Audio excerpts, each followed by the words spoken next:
Crossroads and his affiliated C4 organization, they're going to spend $300 million. Romney's super PAC has spent about $50 million so far. That's all on negative advertising. I think that'll be all on negative advertising. They're not going to do much on, I think, on the that'll be interesting because I think the RNC was better organized for Bush in 2004 than it is for Romney in 2012. So they had an extremely effective ground game, a ground organizing game that was built around the evangelical churches, but built through the RNC. That infrastructure is sort of disintegrated in 2008, and I don't think is very strong in 2012. So I think what they're left with is advertising in all its forms. New media, old media, television, radio, and I think they'll spend a lot more money on that than they will at those ground game organizing activities, where the Democrats, I think, have the advantage now. Will it be the traditional red-blue states, or will there be new battleground states in this race? Well, Obama is at this moment relatively well ahead in states that add up to 240 electoral votes. So 242 actually. There's some of the traditional purple states that I think are in play, and then there's some new ones that Obama brought into play. And that's really because of the changing demographics brought into play in 2008.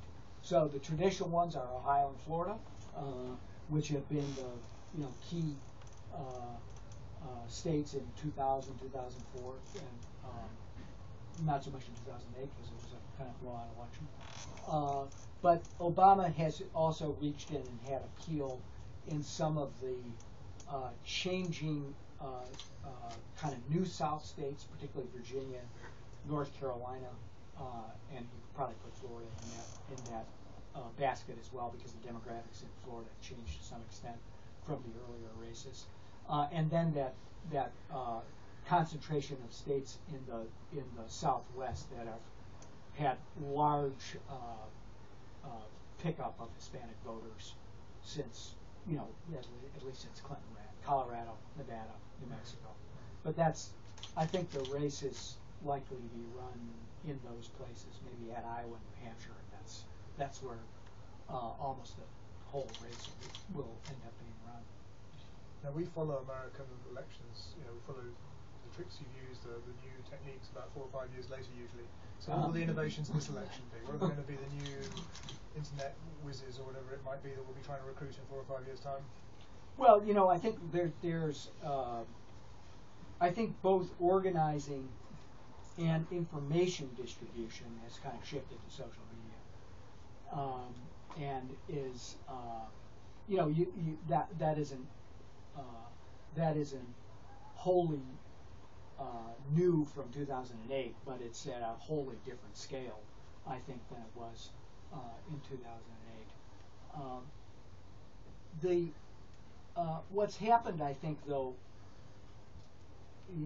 in terms of the way people get information from trusted sources, which may be pushed by social media, is that it's much more important, I think, for networks of people with connectivity to the person who's giving them the information to be deployed. So whether that's in a more traditional way, which the unions will play a big role in, which is face-to-face, screen door to screen door, contact by contact, or through new media and social media.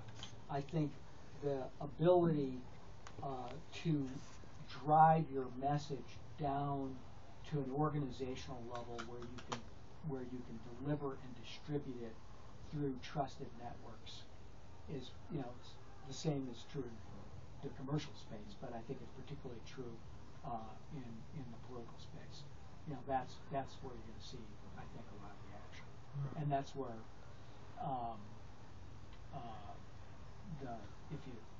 people wandering around Obama headquarters in Chicago now kind of know, see, and feel that that's where the action is. They've deployed in one sense the incumbency has that advantage, which is the campaign has already deployed a serious layer of organizers and organization to these battleground states. And they've added a few which I think are probably wishful thinking, like Arizona. You could come back and after they win it, tell me that they know a lot more about these things than I do. But there are other states that are kind of trending in the opposite direction. Places that were competitive Democratic states in the past, like Missouri, West Virginia, that I think are at the presidential level in particular very tough, even though Democrats can win in congressional and Senate